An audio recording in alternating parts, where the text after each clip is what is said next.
گے، لوگ مجھے حج پر جانے والا کہہ کر بلائیں گے، لوگ دعوتیں کریں گے، تعریفیں کریں گے. اگر اللہ نہ کرے رائی کے دانے کے برابر بھی آپ کی اس عبادت کے اندر تھوڑا سا بھی ریاکاری کا جذبہ اگر پیدا ہو جائے، آپ کی پوری عبادت برباد ہے. وہ مال بھی، وہ وقت بھی، وہ صحت بھی، وہ تندرستی بھی، جو بھی آپ نے اس میں لگائی ہے، وہ تمام کی تمام چیزیں برباد ہیں.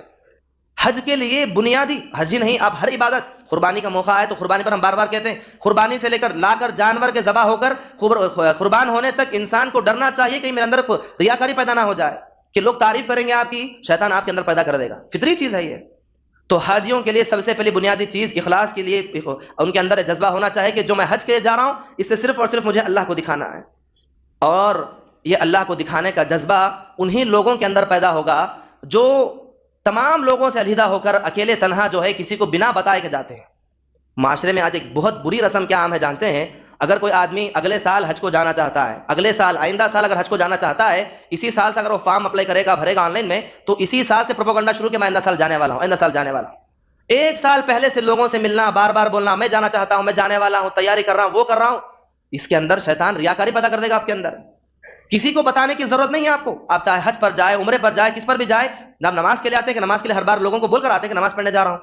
عبادت کے لیے کوئی آدمی جاتا ہے تو لوگوں کو بول بول کر جانا، بتا کر جانا، یہ درست نہیں ہے. اس زمانے میں کیا تھا، آبا و اجداد کے زمانے میں لوگ حج پر روانہ ہوتے، ایسی چیزیں نہیں تھی جہاں پر انسان گھر سے نکلے گا 6 مہینے پہلے حج پر روانہ ہوتے. 6 مہینے پہلے کوئی آدمی جہاز میں، پانی کے جہاز میں حج پر جاتا تو واپس آنا تک اس کی کوئی گارنٹی نہیں.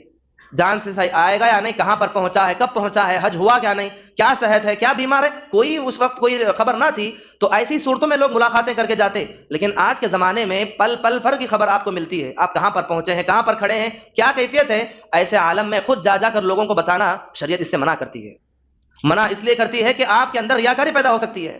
اور لیکن لوگوں کے اندر ایک عام رواج یہ بھی کہ جا تو رہے، بول تو رہے، لیکن اس سے پہلے دعوتوں کا بھی عام ہو جاتا ہے.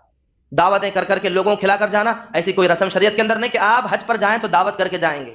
کئی خاندانوں میں ایسا بھی سننے کو ملا کہ اگر کوئی حاجی حج پر جانے والے دعوت نہیں کریں گے تو گویا ان کے لیے ایک عیب ہے. وہ اگر خدا نہ خواستہ کچھ حادثہ ہوا تو لوگ تانا دے کر بتائیں گے کہ حج پر جانے سے پہلے ہمیں بلائے نہیں، بتائے نہیں، کھلائے نہیں، دعوت نہیں کیے، تو اس لیے ایسا حادثہ پیش آیا. اللہ اکبر.